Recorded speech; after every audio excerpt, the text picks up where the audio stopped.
우리 북새통 그냥 하지 말라. 김난 책을 가지고 우리 함께 좀 얘기를 좀 해보도록 하겠습니다. 그 북새통, 송길영 대표님은 워낙 뭐 데이터 분석가로서 유명하죠. 그래서 작년 말에 나온 책인데, 요번 쪽에도 좀 도발적으로 얘기를 하는 것 같아요. 그냥 하지 말라. 당신의 모든 것이 다 메시지니까 좀 제대로 생각하면서 좀 살아라. 뭐 이런 얘기를 하고 있는 것 같아요. 그 처음에 이런 얘기를 하죠. 앞으로 미래는 어떻게 보면 미리 예측이 가능하다라는 얘기를 하고 있어요. 뭐냐면 지금 여러분들이 활용하고 있는 데이터만 제대로 분석하고 미래의 모습은 여러분들이 좋아하는 거가 드러나서 그게 현실로 된다라고 되어 있어요. 그러니까 우리가 데이터를 보면은 그게 우리의 숨겨져 있는 욕망들이 드러나고 있고 그것이 점점 확산되고 보편화되면 그게 현실로 바뀐다는 거죠. 그러니까 아직 미래를 보고 싶은 것은 지금 온라인상에 돌아다니고 있는 우리의 욕구가 드러나 있는 데이터를 보면은 충분히 알 수 있다. 그래서 우리 윌리엄 기슨의 그 소설가인데요. 이분이 이런 말을 했잖아요. 미래는 미림이 와 있다. 다만 모두에게 균등하게 온 것은 아니다. 그래서 그 미래를 미리 온 미래를 위해서 준비해서 사는 사람과 그렇지 않고 헛걱대면서 뒤쫓아가는 사람. 그래서 당신은 어떤 선택을 하겠느냐라고 얘기를 하고 있습니다. 기시감이 첫 번째 이제 챕터 얘기인데요. 미래가 이미 당겨져 와 있다. 뭐 데이터로 흔적이 남아 있다는 얘기를 하고 있어요. 이제 첫 번째 해야 될 것은 뭐냐면 우리가 당연한 것을 의심해야 된 것. 특히 우리가 창업을 같이 공부하는 그런 사람으로 볼 때 제일 위험한 사람이 과거의 습관대로 사업을 하거나 과거의 습관대로 일을 하는 사람이 되게 위험하다는 거죠. 근데 데이터를 보면은 계속 사람의 생각이 변화되고 있었다라는 것을 제가 알 수 있다는 거죠. 한 10년 전만 해도 강아지, 개 이렇게 치보면은 뭐 우리 그 보신탕 이야기가 되게 많이 나왔었는데 지금은 그런 얘기는 거의 사라져 볼 수 없고 2016년도부터 2018년 사이에 보면 반려동물에 대한 데이터가 2배 이상 드러나고 반려라는 것은 우리랑 함께 한다는 거잖아요. 반려식물이라는 단어는 한 4배 정도 증가해서 지금은 반려동물에 대한 배려하는 분위기가 온라인 데이터로 엄청나게 많이 증가가 보인다는 거예요. 그러니까 결국은 강아지는 반려동물을 지나서 이제는 우리의 가족이 되어버리는 그런 상황으로 바뀌어버린 그런 데이터들이 볼 수 있었는데 이런 조짐이 10년 전과 5년 전과 판도 있게 달라더라. 그래서 한 5년 전만 하더라도 그런 조짐이 보였다는 것, 개에 대한 인식이 변했다는 걸 알 수 있다는 거고요. 지금 자동차에 대한 얘기도 좀 마찬가지랍니다. 제가 이제 최근에 그 자동차 전문가분들이랑 좀 얘기를 나눴어요. 그 자동차 하면 사람들이 어떤 키워드 많이 쓸 것 같아요. 그랬더니 자동차는 아무래도 뭐 저기 엔진이나 배터리 이런 얘기 많이 나오지 않나요? 그랬더니 제가 그 얘기를 했어요. 아, 제가 요번에 책을 읽어보니까 자동차랑 같이 나오는 이야기가 배터리 이야기가 아니라 차박 이야기다, 차박. 그랬더니 그분이 깜짝 놀랐더라고요. 엔지니어들이 오히려 소비자의 트렌드를 잘 모를 수 있겠다 싶은 생각이 들었어요. 그래서 보통 우리는 이제 자동차는 이동 수단으로만 생각을 하고 지금 뭐 시니어 세대 이렇게만 봐더라도 자동차는 잘 굴러다니고 가성비 좋으며 잘 우리에게 이동 수단으로서 되면 됐지 뭐가 달라지냐. 근데 지금 점점 달라지면서 캠핑, 카박, 차박 뭐 이런 것들이 되게 유행을 타기 시작하면서 요즘에 보면 유튜브에 그 트러커가 되게 인기가 많아요. 트러커. 젊은 사람 저 선호하는 직업 중에 트럭을 운전하고 다니는 사람. 근데 트럭을 운전하는데 어떤 것 때문이냐면 사람과 대인 관계 안 하면서도 혼자 직업을 안정적 수익을 창출할 수 있으면서 그다음에 차에서 트럭에서 잠을 자거나 음식을 끓여 먹는 거에 대해서 로망들이 있더라고요. 그래서 우리나라에서도 최근에 젊은 사람들이 그 트럭을 몰고 다니면서 그 트럭커죠. 그 직업을 하는 사람들이 많아졌고 거기서 생활하거나 그게 더 나아가서는 이제 오피스로서 바뀌는 그러면 자연스럽게 자동차의 개념이 집이자 생활수단이자 이제 모빌리티,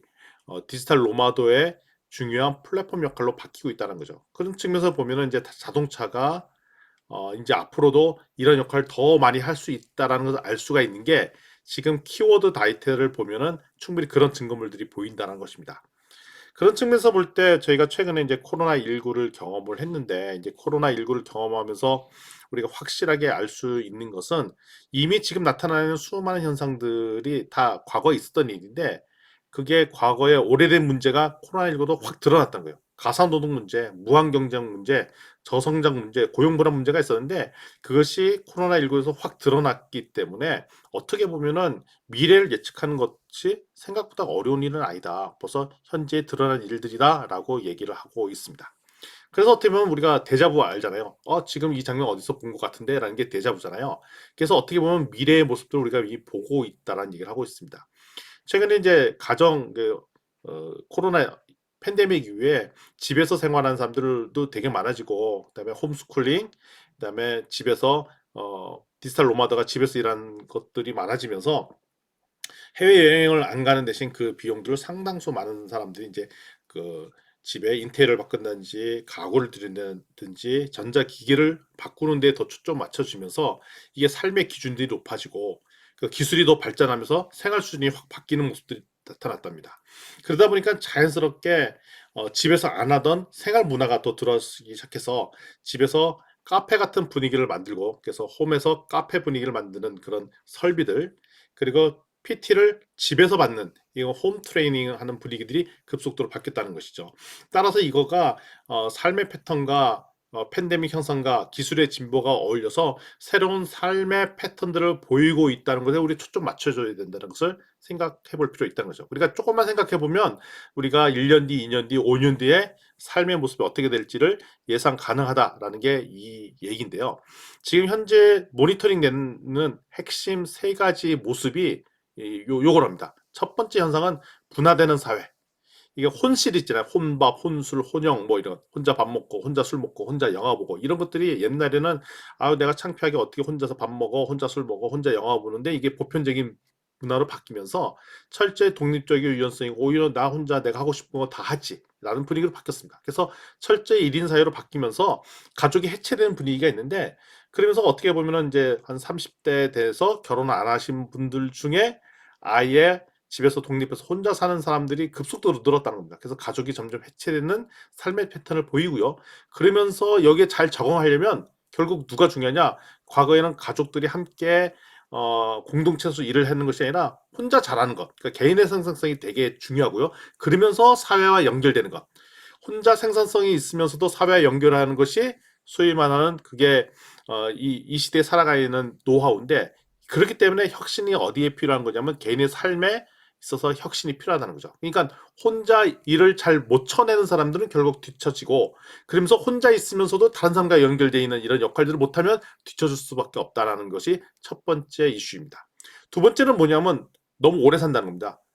근데 오래 살면서 이제 60대, 70대 되는 사람들도 되게 젊게 사는 노령자가 있다는 겁니다. 따라서 건강 관리 되게 중요하죠. 아니 이제는 건강이 안 좋아요. 뭐 한평생 뭐 건강 안 좋으면 뭐 일찍 죽지. 그게 아니라 잘 죽지도 않는다는 것입니다. 그래서 따라서 노령자 중에 건강에 신경 쓰고 그다음에 젊은 패션을 신경 쓰며 젊게 사는 고령자가 많이 늘어나면서 시니어 세대의 라이프 스타일이 젊게 사는 라이프 스타일로 급속도로 변모하고 있고요. 따라서 어 50대 이후에 이런 트렌드 흐름을 못 쫓아가는 사람은 변화 수용성이 늦어져서 도태되는 수밖에 없는 어, 분위기로 흘러갈 수밖에 없다는 것입니다. 그래서 지금 50대 이후의 사람들이 새로운 라이프 스타일에 빠른 속도로 쫓아가는 것들이 되게 중요하다. 특히 장수하는 사회에서는 그것이 더 필요하다는 얘기를 하고 있어요. 그리고 세 번째는 이제 비대면이 막 늘어나고 있는데, 이 비대면이 늘어날 때 자연스럽게 핵심적인 동의했던 것이 무인화 기술이죠. 그래서 기술이 발달하는데, 근데 단순하게 기술이 발달되고 무인화가 되는 것이 아니라 공급하는 사람이나 소비자 측면에서 무인화 서비스를 수용할 준비가 되는데, 팬데믹 현상이 자연스럽게 이런 것들을 수용할 수 있는 분위기로 바꿔버렸어요. 그래서 절대 그런 일이 있을 것 같지 않았던 무인 카페, 무인 식당, 무인 시리즈의 서비스업들이 급속도로 늘어나게 되었죠. 그래서 저희도 최근에 보면은 학교 주변에 무인 카페가 있는데 전형적인 오프라인 종업원이 있던 그런 카페보다 훨씬 품질도 좋고 양질의 서비스라 일부러 저희 동료 교수들과 그런 집들만 찾아가는 그런 트렌드로 바뀌어 버렸어요.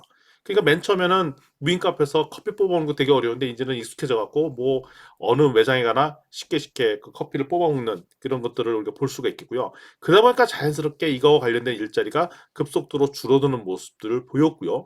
그리고 자연스럽게 사람들과 이제 전화를 많이 하기보다는 웬만하면 전화하면 괜히 아유 뭐 가슴도 떨리고 힘들잖아요. 그래서 문자를 준다든지 카톡을 줘야지 전화하는 거는 싫어하는 분위기로 급속도로 변화하게 되었습니다.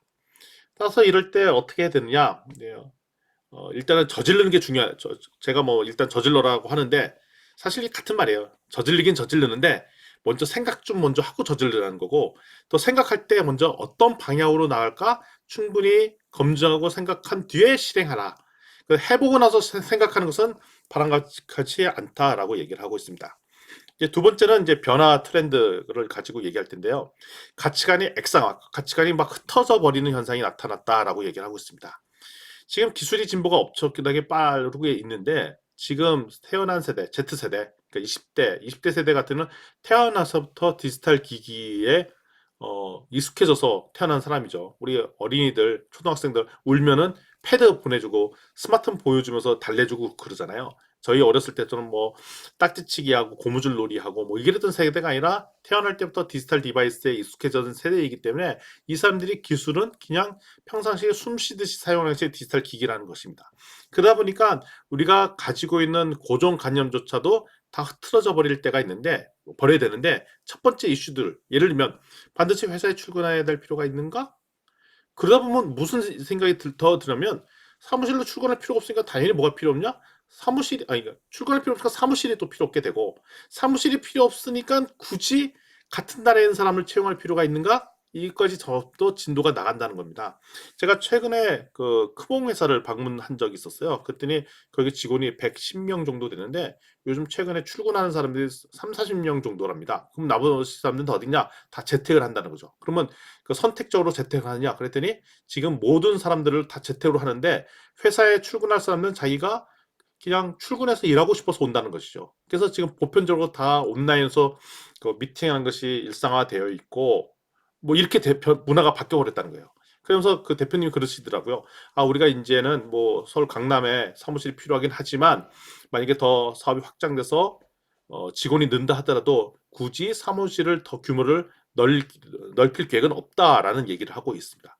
따라서 지금 생과계로 변화 트렌드가 급속도로 변하는데, 여기에 중심축이 됐던 것이 기술의 진화고요.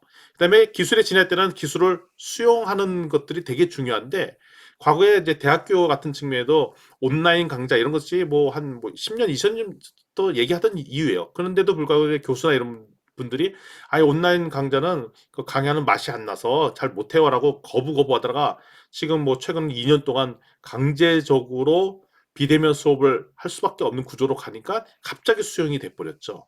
따라서 코로나19는 강제로 기술 수용성을 확대시킨, 따라서 이거가 별미해서 기술의 진보와 기술 수용성이 확 늘어나는 상황이기 때문에 지금 변화가 급속도로 일어나는 그 중심축에 지금 와 있더라. 따라서 코로나19가 완전히 회복되더라도 과거 패턴으로 돌아가지 않는. 그러니까 처음에 우리 창업대학 교수님들도 처음에 락다운 걸린 다음에 온라인 수업했잖아요. 되게 불편해 하셨어요. 아유, 학생들도 싫어하고. 근데 최근에 분위기를 보니까 은근히 온라인 수업을 더 하길 원하는 학생들도 많아졌고, 근데 교수님들도 늘었어요. 그래서 저희는 지금 앞으로는 온라인과 오프라인을 적절하게 섞어야겠다라고 생각을 하고 있는 거죠. 따라서 이런 측면에서 볼 때 우리는 무조건 비대면 시대로 간 것이 아니라 선택적인 대면, 상황에 따라 만나고 상황에 따라서는 만나지 않는 이런 전략을 지혜롭게 잘 만들 필요가 있다라는 것이 현재 핵심 이슈입니다. 따라서 변화는 어떻게 보면 가치 중립적이고, 이 팬데믹이라는 현상이 급속도로 변화하게 됐는데, 이 변화로 말미암아 새로운 계층들을 만들었다는 거죠. 첫 번째, 리모터들, 그러니까 원격 계층들.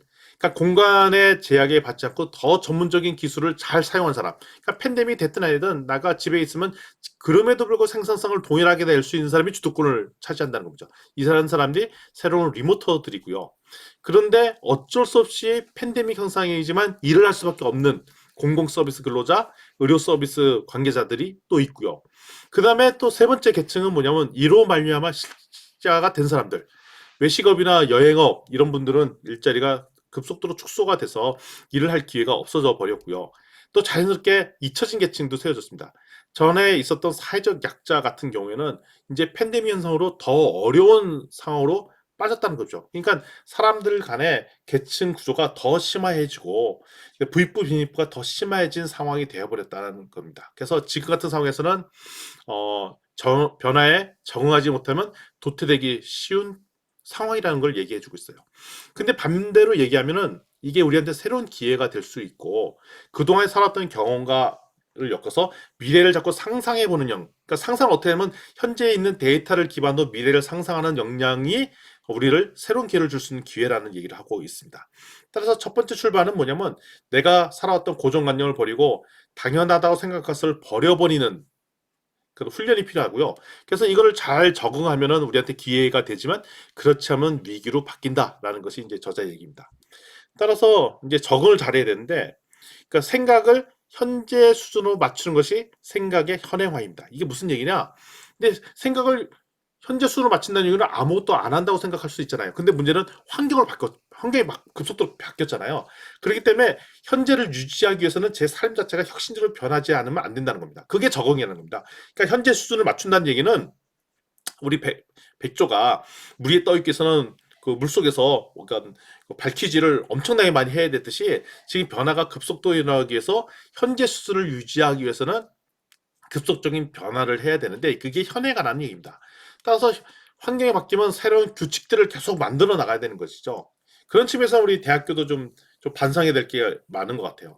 그러니까 특별히 대학이 새롭게 바뀌려면 제도나 이런 것들 엄청나게 많이 바꿔야 되는데 국립대 같은 경우는 이렇게 제도 바꾸는 게 너무너무 어렵거든요. 그래서 이런 상황을 보면서 야 시대의 변화에 이게 쫓아가겠는가 싶고 정치도 마찬가지입니다. 정치인들이 해야 될 이슈들은 뭐냐면 새로운 환경의 변화에 따라 급속도로 그에 맞도록 법을 만들고 그걸 제도로 만들어서 시행하고 이런 걸 빨리빨리 하는데 이것을 안 하면 이거는 삶의 자기의 직무를 유기하는 거죠. 따라서 현재 변화가 빠른 환경에 대응하기 위해서는 지속적인 피보팅이라는 것은 그 전략을 바꾸고 삶의 모습을 바꾼 작업들을 해줘야 된다라는 것이 핵심이 얘기입니다. 두 번째는 뭐냐면 이걸 잘하기 위해서는 논리적 사고, 그러니까 과학적 데이터를 기반으로 해서 이성적 사고를 하는 것. 이럴수록 더 논리적 사고를 하는 것이 되게 중요합니다. 그러니까 과학적 상식이라는 얘기는 기존에 나 있던 테크놀로지를 수용성이 높으면 생존하기 좋고 그래서 지금 우리도 이 독서 토론 하기 전에 뭐 줌도 사용하고 알로도 사용하고 그러잖아요. 그래서 이런 거에 익숙해져야 된다는 것입니다. 그래서 이런 거에 익숙해지면 생존의 가능성이 높아지고 그리고 이걸 기반으로 해서 논리적 사고, 이성적 사고가 해야 오판을 줄일 수 있다는 겁니다. 그럼 이성적 사고를 하기 위해서 무엇을 잘했냐? 철저히 데이터 기반 의사결정을 해야 된다는 것. 나이팅게일이 그 소위 말하는 전염병을 막는 중요한 역할들을 했는데 전염병을 막기 위해서 그 로즈 다이어그램은 그래픽을 이용해서 그 실험들을 했어요. 그래서 어떤 상황일 때 소위 말하는 그 전염병이 더 많이 확산되고 이런 것들을 했더니 전염병이 많이 확산되지 않는다는 것을 그래픽하게 보여줬더니 전력을 바꿔서 사상자를 절감했던 것이 나이팅게일 얘기인데 결국 뭐냐면 과학적 데이터를 기반으로 인과관계를 제대로 아는 것 되게 중요하다는 얘기를 하고 있고요. 이 데이터를 기반으로 해서 인과관계를 제대로 한 것을 비주얼라이즈에 이어서 시각화로 보이는 것. 그래서 어떻게 보면 디자인으로 하는 것. 우리 디자인 싱크에서 그 얘기하잖아요. 같은 이야기를 비주얼하게 보내줘라. 인포그래픽으로 보내줘라. 이런 역할들이 되게 중요하다는 거죠. 그러니까 논리적 사고를 통해서 인과관계를 제대로 파악하는 것, 데이터 기반으로요. 이것을 비주얼하게 보여주는 역량이 지금 핵심 역량이다라는 것을 꼭 기억하시기 바랍니다. 그 다음에 우리가 해야 될 것들이 뭐가 있냐면 위기에서 얻은 것들은 뭐냐면 혁신을 수용해야 되는데 과거 우리나라 같은 경우는 선도했던 사람들을 잘 쫓아가는 벤치마킹을 잘하는 게 핵심이었어요. 근데 지금은 우리나라가 저 탑 클래스에 와 있기 때문에 벤치마킹할 대상자가 없습니다. 그렇기 때문에 어떻게 하냐면 우리는 미리 퍼스트 무버로서 먼저 앞서갈 수밖에 없는데 이거를 잘하기 위해서는 아까 얘기했던 두 가지라는 거죠. 뭐냐면 기술의 수용성이 높아지고 그 다음에 논리적 사고, 이성적 사고. 이성적 사고를 할 때는 철저히 데이터 기반으로 사고하는 것 이것이 중요하다라는 것을 잊지 마시기 바랍니다. 그 다음에 저희가 하고 있는 얘기는 뭐냐면 점점 투명 사회로 전이되다는 거죠. 다 온라인 되기 때문에 과정이 모든 것이 드러날 수밖에 없다는 것입니다. 게다가 이제 사물 인터넷으로 말미암아 모든 행동이나 활동들이 다 데이터가 수집될 수밖에 없는 환경으로 바뀌었어요. 따라서 우리가 과거에 다른 사업 기회들, 비즈니스 모델들이 가능해졌다는 거죠. 왜냐하면 일거수일투족이 다 데이터로 수집되는 환경이 바뀌어버리고 이게 IoT죠. 사물 인터넷 IoT라고 하는데 그러다 보니까 과거에 없었던 새로운 유형의 비즈니스들을 만들어내는 것이 되게 중요하고요. 그래서 소위 말하는 이제 누구를 속이기 어렵습니다. 왜냐하면 과거에 데이터가 남아있기 때문에. 그래서 어떻게 보면 이제 투명성이 증가돼서 잘못하면 이게 감시 사유로 받기 때문에 개인의 인권을 침범할 수 있는 위험도 있지만 그럼에도 불구하고 새로운 기회는 제공되고 있다. 아, 이거는 우리 감시하는 세니까 싫어 해서 나는 뭐 이런 사회를 도피해야지 해서 되는 문제가 아니라 어떻게 잘 적응하느냐가 새로운 기회를 만드는 그 출발점이 된다라고 볼 수가 있겠습니다. 따라서 자연스럽게 이제 무임승차 사라졌어요. 그래서 적응 못하면 도태되고, 아까도 잠깐 말씀드렸듯이 이제 중간 관리자가 필요 없는 상황이 돼버리고, 세상이 변화하는 동안 철저히 내 경쟁력을 유지하지 않으면 도태될 수밖에 없는 상황이 됐습니다. 그래서 나이가 먹을수록 자기의 실력, 자기의 역량들을 계속 유지하는 것들이 필요하다라는 것이 핵심 이슈입니다. 그런 측면에서 보면 적극적인 스터디를 하는 것들이 되게 중요한데, 문샷 싱킹이란 뭐냐면 이런 거예요. 점진적으로 좋아져야지가 아니라 지금 달나라 가겠다라는 마음을 가진 혁신적인 것들을 제안을 하라는 겁니다. 그러니까 새로운 것들을 수용하겠다라는 정도를 뛰어넘어서 아주 탑 클래스에서 얘기하던 새로운 기회, 새로운 사업, 새로운 비즈니스를 도모할 때 오히려 기회가 있다는 겁니다. 근데 이걸 어떻게 하면 잘할 수 있냐? 지금 시스템을 바꾸고 문화를 바꾸고 기술에 대해서 적극적으로 수용하면은 그런 문샷 싱킹, 달나라에도 갈 수 있을 정도의 새로운 혁신적인 기획할 수 있는데, 이런 것이 그러니까 새로운 기술에 적응하고 문화에 적응하다 보면 그게 언젠가 쌓이다 되면 이게 특이점을 만나게 돼서 한번 뻥 튀면서 아주 혁신적인 사업 모델이나 혁신적인 기회가 도출될 날이 있다는 겁니다. 그래서 지금 보면은 세상이 많이 바뀌고 있잖아요. 이거를 재빠르게 쫓아가면서 기술 수용도 하고 변화의 트렌드도 익히고 있다가 이게 쌓이면 결국은 자기한테 혁신적인 기회가 올 것이다라는 얘기를 하고 있습니다. 그런 측면에서 우리가 가져야 될 역량 중에 하나가 데이터 리터러시, 데이터 문해력이죠. 데이터 문해력의 핵심은 데이터를 수집하고 관리하고 이해하는 역량들이 되게 중요합니다. 그래서 결론적으로 우리가 가져야 될 역량이 데이터 기반으로 사고하고, 이를 기반으로 논리적 사고하면서 이걸 가지고 진정성 있게 실행하는 것. 논리적 사고, 이성적 사고, 데이터 기반에서 사고하고, 그다음에 액션, 행동을 할 때 진정성 갖고 하는 것. 이것이 되게 중요하다라고 얘기를 하고 있죠. 이제 마지막 파트입니다. 이제 그러면 성장을 어떻게 할 것이냐인데, 성장을 계속 성장을 해야 된다는 것이죠. 그래서 삶의 주도권을 꿈꿀 수가 있는데 이런 겁니다. 행복하십니까? 되게 짜증나는 질문이라고 얘기하죠. 그래서 지금은 어떻게 행복했느냐? 집단의 성장을 지향하기보다는 그냥 개인의 성장, 개인의 자람을 지향해야 된다. 전에 다니엘 핑크의 책 중에 파는 것인가이라는 책이 있었어요. 그래서 To Sell is Human. 결국 사람이 상품인 시대로 바뀌고 있다는 거예요. 그러니까 계속 자기 스스로 반문을 해야 되는 거예요. 너는 지금 무엇을 팔 수 있니? 그러니까 당신이 줄 수 있는 가치가 뭐냐라는 것을 평생 해야 된다는 얘기를 하고 있습니다. 따라서 근데 그걸 해야 평균은 유지가 되는 시대가 된 겁니다. 그러니까 우리가 아주 선도적으로 앞서가려고 하는 게 아니라 그래야 평균을 유지할 수 있는 시대가 됐던 거죠. 그러니까 우리가 소외되지 않고 이제 대체되는 게 두렵잖아요. 그러니까 중간만 하는 걸 지향하는데 중간만 하기 위해서도 열심으로 살아야 된다. 그래서 결국 우리가 삶의 주도권을 살리려면 결국 할 수 있는 업은 두 종류의 업이라는 겁니다. 첫 번째는 컨텐츠를 창출하든지 컨텐츠 크리에이터가 되든지 아니면 플랫폼을 제공하든지. 근데 플랫폼 프로바이더는 아무나 할 수 있는 것이 아니고요. 판을 깔아주는 플랫폼을 만든 것은 소위 말해 불세출의 영 정도 할 수 있는 건데, 그래서 보편적인 일반 사람들은 컨텐츠를 크리에이트하는 역량들을 갖추는 게 핵심이다. 이게 작은 스몰 비즈니스를 하더라도 자기만의 했던 작은 영역에서 노하우와 경륜과 경험을 축적하는 것, 그 중에서 전문가가 되는 것, 이것이 필수적인데 아마 제가 생각해도 대부분의 사람들은 컨텐츠 크리에이터가 돼야 되지 않을까라고 생각합니다. 그런 측면에서 우리는 누구나 다 컨텐츠 크리에이터이기 때문에 누구나 우리는 다 메시지를 갖고 있다는 것이죠. 그래서 사람들은 필요한 욕구를 소비하길 원하는 것이나 의미, 감정 이런 걸 소비하길 원하기 때문에 자연스럽게 매력 없는 브랜드는 소비하지 않는 특징도 있습니다.